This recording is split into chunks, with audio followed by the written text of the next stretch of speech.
Mi invitado de hoy es Mark Lewis, jefe de investigación climática en Andorran Capital Management.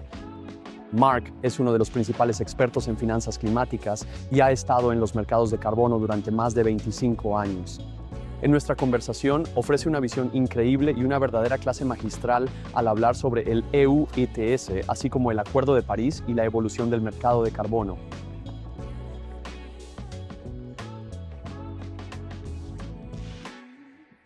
Es un placer tenerte aquí. Muchas gracias. Estar aquí, René. Sí, de verdad es un verdadero placer para mí porque eres uno de mis héroes en este mercado.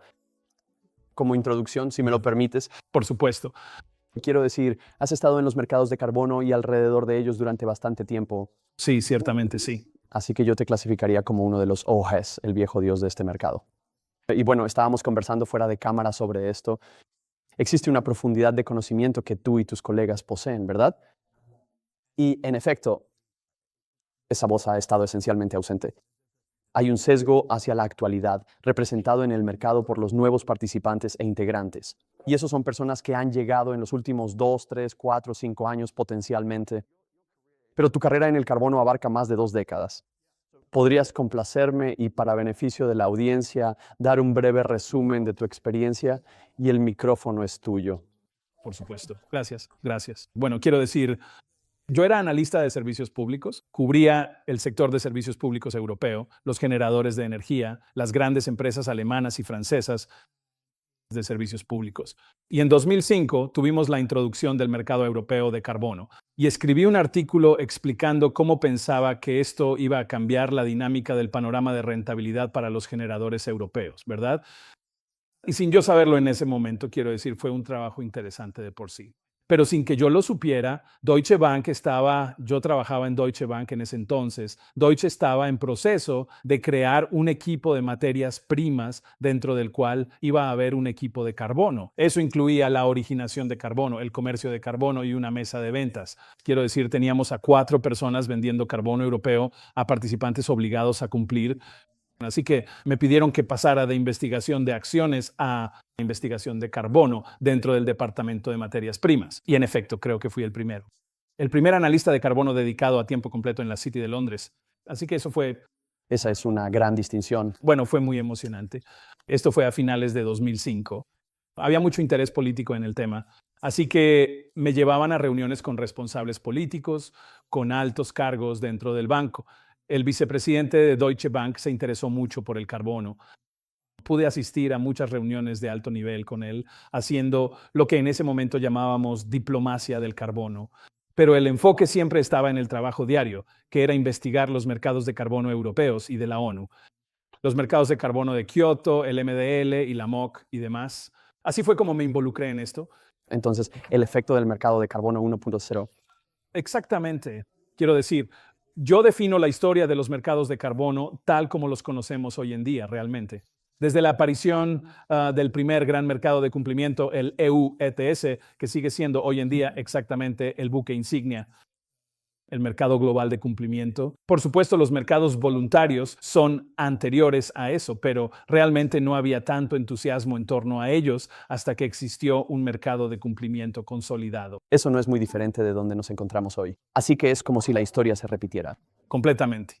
Entonces, tuviste este 1.0 que yo diría que va desde 2005 hasta 2013. Creo que lo que es fácil olvidar es que en la COP de Bali en 2007, Sí.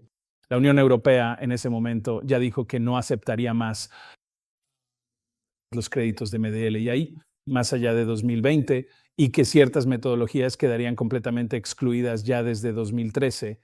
Eso ya empezó a cambiar la dinámica del mercado de compensaciones, del mercado de créditos de Kioto, porque la mayoría de los créditos que se usaron, créditos de compensación que se utilizaron en el EU ETS entre 2008 y 2013, realmente se usaron en ese primer periodo de 2008 a 2013.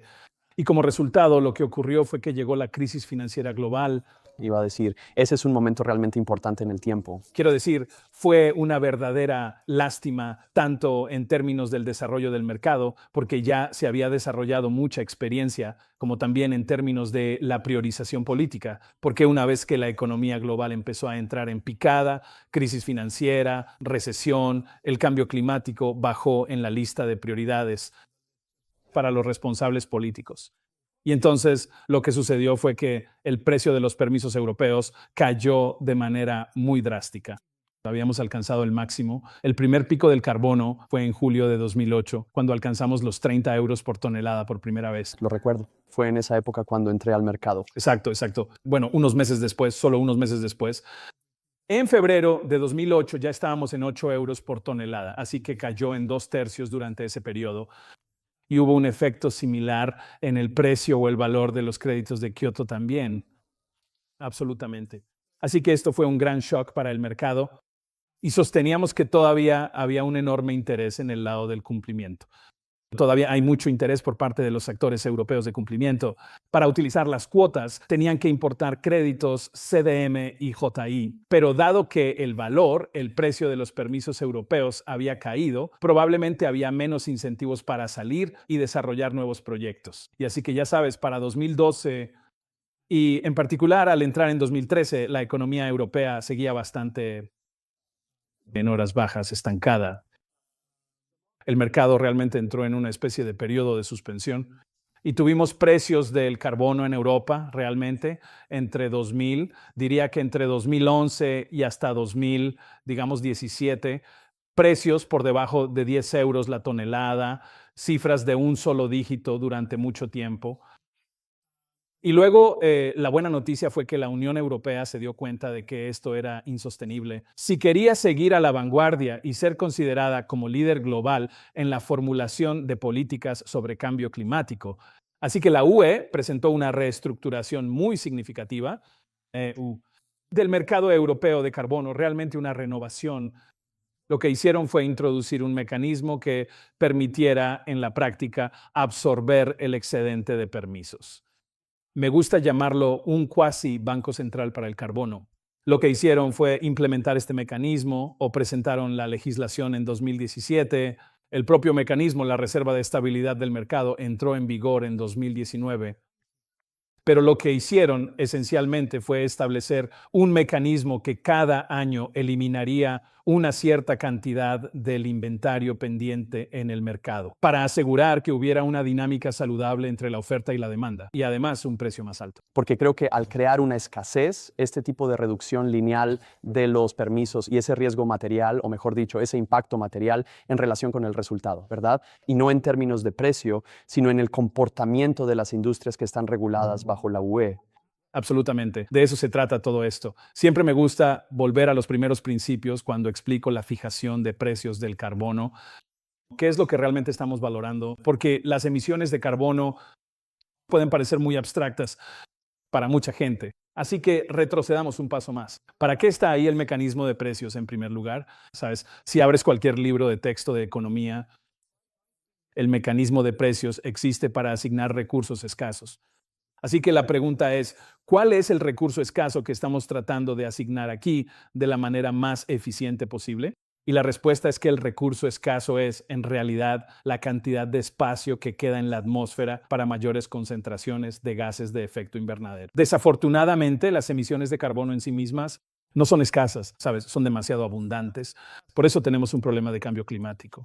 En realidad lo que estamos haciendo es ponerle un precio. Y así es como se establece la conexión con el presupuesto de carbono, que es lo que nos indica la ciencia, la cantidad total de emisiones adicionales de CO2 y otros gases de efecto invernadero que podemos liberar a la atmósfera. Antes de llegar al punto de inflexión en el que el cambio climático se vuelve peligroso e irreversible.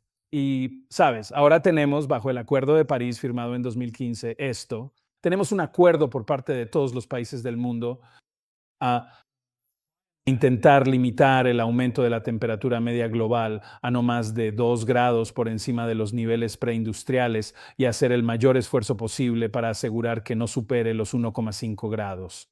Ahora bien, 1,5 grados implica emisiones netas cero para el mundo en su conjunto para el año 2050. y como resultado la Unión Europea.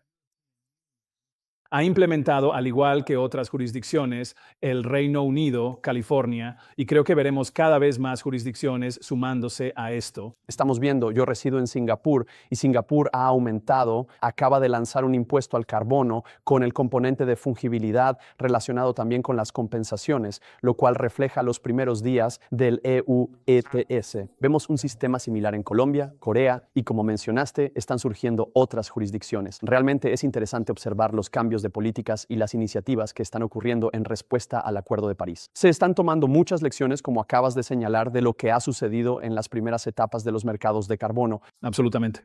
Quiero decir, porque lo que se necesita es una señal de precio. Eso permite a los inversionistas, es decir, a las empresas industriales que están realizando inversiones de capital a largo plazo, tener la confianza de que si invierten en infraestructura con menor intensidad de carbono, eso será rentable en el futuro en comparación con los combustibles fósiles.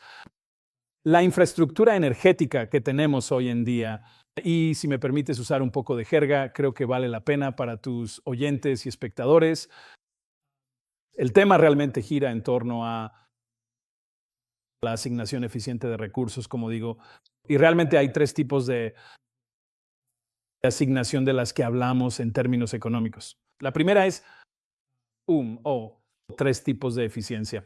Existe la eficiencia estática, que es cómo aseguramos que el precio del carbono sea lo suficientemente alto, de modo que de toda la infraestructura existente hoy, sea la infraestructura menos intensiva en carbono la que esté operando, que se active antes que la infraestructura más intensiva en carbono. Así que el mejor ejemplo que puedo dar sobre esto es en el EU ETS y en cualquier sistema de comercio de carbono. ¿Es el precio del carbono lo suficientemente alto, por ejemplo, para asegurar que las plantas de generación eléctrica a gas funcionen antes que las de carbón?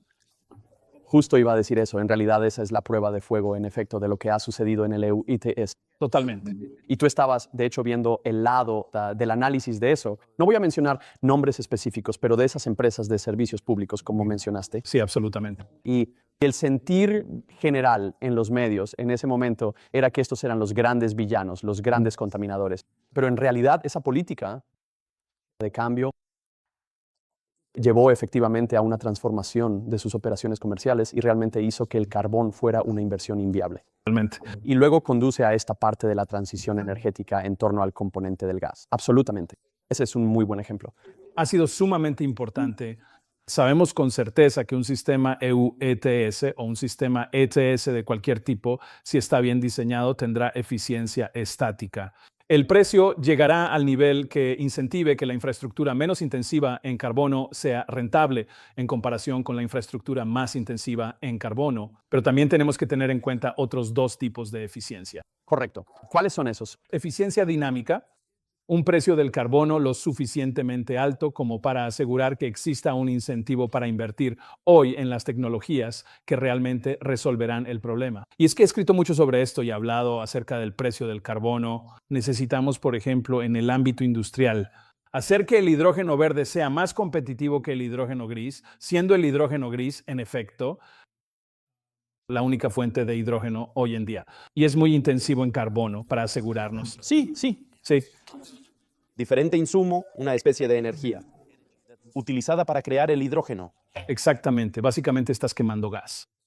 Mientras que el hidrógeno verde utiliza la electrólisis para separar el hidrógeno del oxígeno en el agua.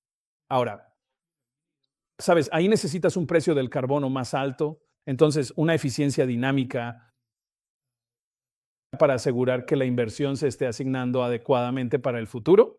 Y luego el tercer tipo, al que Europa está empezando a llegar ahora, es la eficiencia asignativa. Y esto es, se está reflejando el precio del carbono al consumidor final en todos los bienes y servicios que están cubiertos por el sistema. Ahora, eso no ha sido así hasta ahora. Realmente solo la electricidad ha tenido reflejado el costo total del carbono. Al final, el precio de venta para cada usuario final, no solo los usuarios industriales de electricidad, sino también los consumidores minoristas.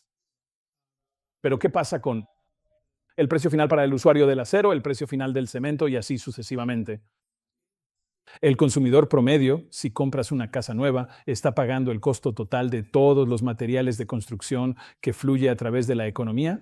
Está fluyendo a través de la economía. Hasta ahora no ha sido así porque la industria ha estado recibiendo la mayoría de sus asignaciones de forma gratuita en la Unión Europea.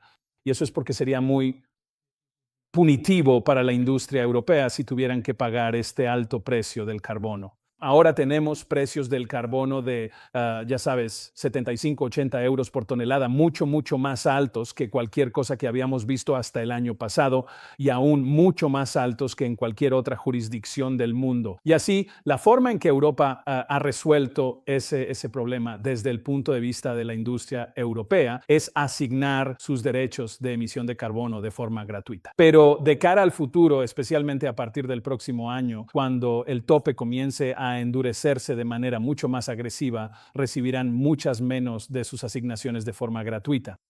Y lo que eso significa es que hay que encontrar una manera de asegurar que la industria europea no se marche y no abandone Europa. Que no se produzca fuga de carbono.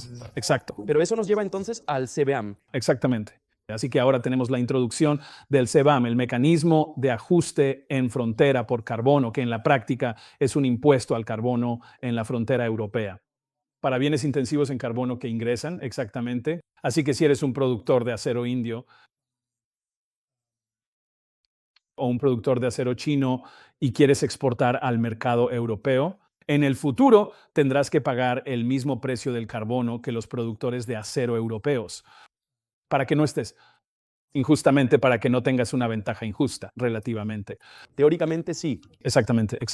Así que este es el primer esquema de su tipo en el mundo. Va a ser muy interesante ver cómo funciona, pero en última instancia, esta podría ser una forma en la que veamos el concepto de fijación de precios del carbono exportarse a otros países y jurisdicciones. Absolutamente sí. Eso es fascinante. ¿Qué? Una clase magistral. Eso sí que es fascinante. Quizás hagamos una pausa aquí para que puedas tomar algo. Muy bien, Mark. De verdad que estás imparable y francamente nos has dado una auténtica clase magistral. Quiero profundizar un poco más en el CBAM y efectivamente este componente, como mencionaste, básicamente protege y crea condiciones equitativas para todas las empresas e industrias intensivas en energía, esencialmente, y justo aquí en Europa, en la frontera. Pero luego hay un efecto en cadena en torno a esa señal de precio. Ese precio, esa externalidad ya no está restringida geográficamente solo a la frontera europea. Se aplica a otros mercados, así que tiene una política de estímulo. Quizás podamos hablar de eso brevemente. Luego quiero retomar otros puntos que mencionaste. Hay cosas muy interesantes allí. Por supuesto. Bueno, ya sabes, lo que siempre digo respecto al CBAM es que si piensas en la Unión Europea, en muchos aspectos tiene menos peso del que debería en el escenario global. No es un ejército ni una superpotencia militar global. Ni siquiera es realmente una superpotencia política o diplomática global, pero sí es una superpotencia comercial global. Absolutamente. Todo el mundo quiere vender en el mercado europeo.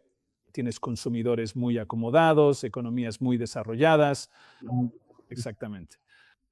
Así que claramente hay una parte muy importante de la economía global en Europa y China, India, Brasil. Todos quieren vender allí.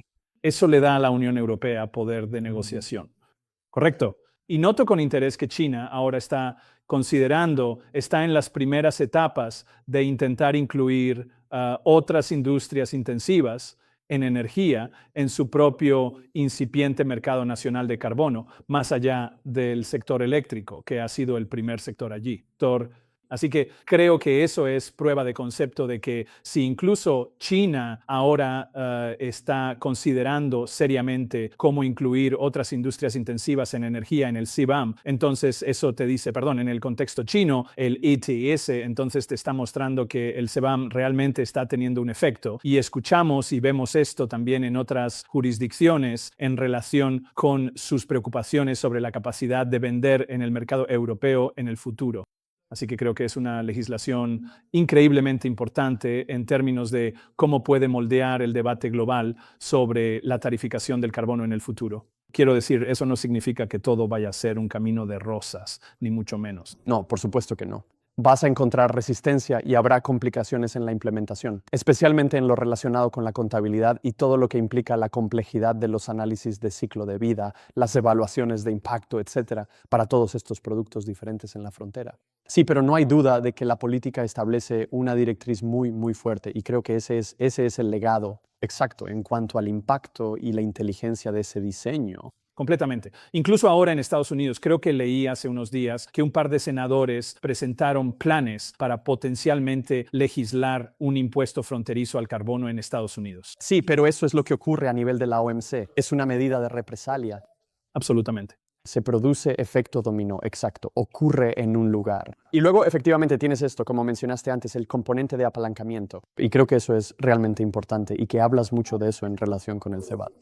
Es importante porque si vamos a resolver este problema, si vamos a lograr que los precios del carbono lleguen a un nivel donde se cumpla el requisito científico de combatir el cambio climático con éxito, necesitamos un precio del carbono global. No sirve tener el precio solo en una jurisdicción, por muy importante que sea la Unión Europea, pero la UE representa solo el 10% de las emisiones globales y esa cifra está disminuyendo y el problema está en otras partes del mundo.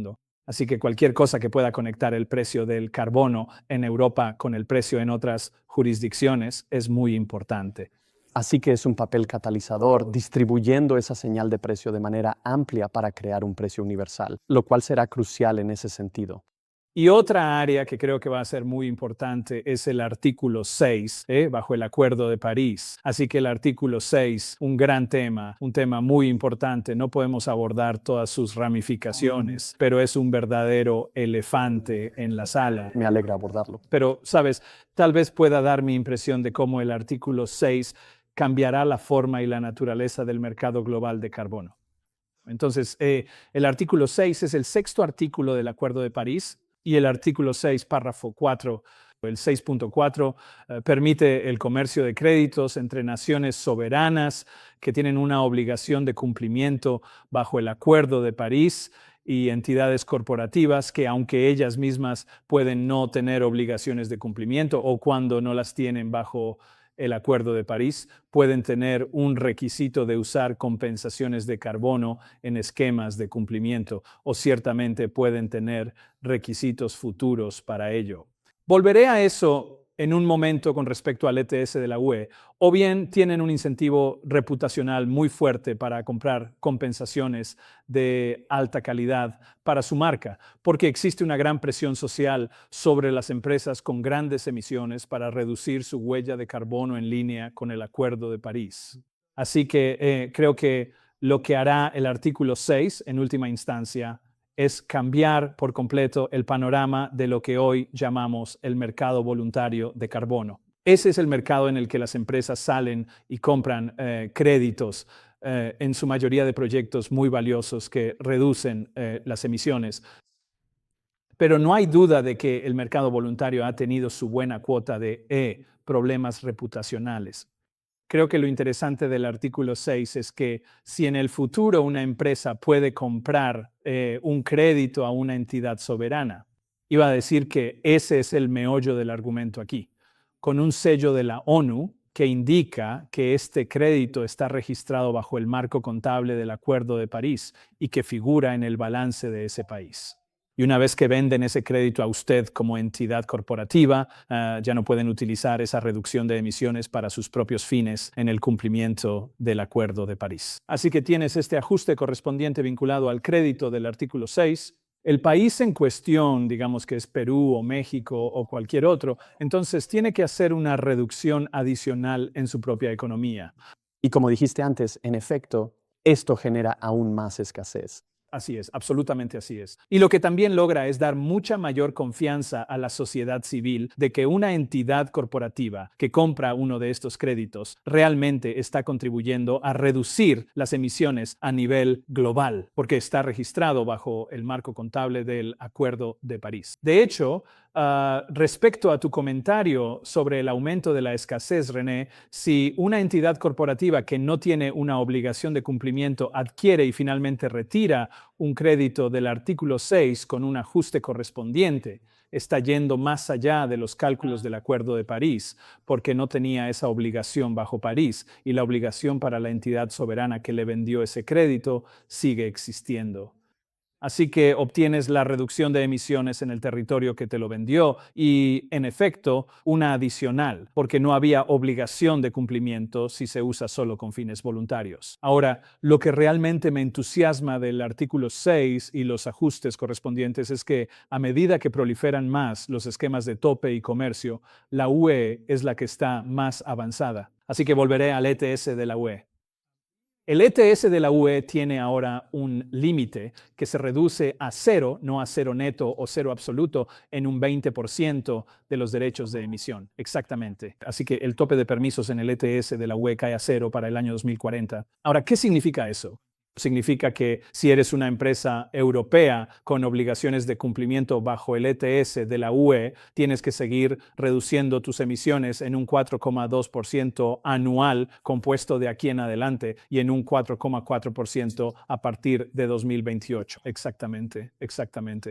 Entonces, lo que eso significa a su vez es que para el año 2040, al menos bajo la legislación actual, ninguna entidad en la UE cubierta por este esquema podrá emitir ni una sola tonelada de CO2. Piensa en eso, piénsalo de esa manera. Entonces piensas, Dios mío, eso es muy radical. Ahora, de la misma manera, hay muy pocas personas con las que me he encontrado. De hecho, ahora tengo la costumbre, cuando presento en cualquier conferencia, de pedir que levanten la mano. ¿Cuántas personas creen que es realista que la industria europea llegue a cero emisiones absolutas para el año 2040? Y el porcentaje es muy bajo, un porcentaje muy, muy bajo. Menos del 1%, diría yo, según mi sondeo informal. ¿Y qué significa eso? Significa, creo yo, que inevitablemente en algún momento de los próximos 5 años, antes de 2030 al menos, la Unión Europea tendrá que presentar una legislación que permita nuevamente el uso de créditos de compensación dentro del sistema, en el EU ETS. Interesante. Así que el péndulo se moverá completamente, creo que tendrá que hacerlo, porque si no, la industria europea estará en tal desventaja frente al resto del mundo que el CBAM solo no podrá lograrlo, no podrá hacerlo ni igualar las condiciones.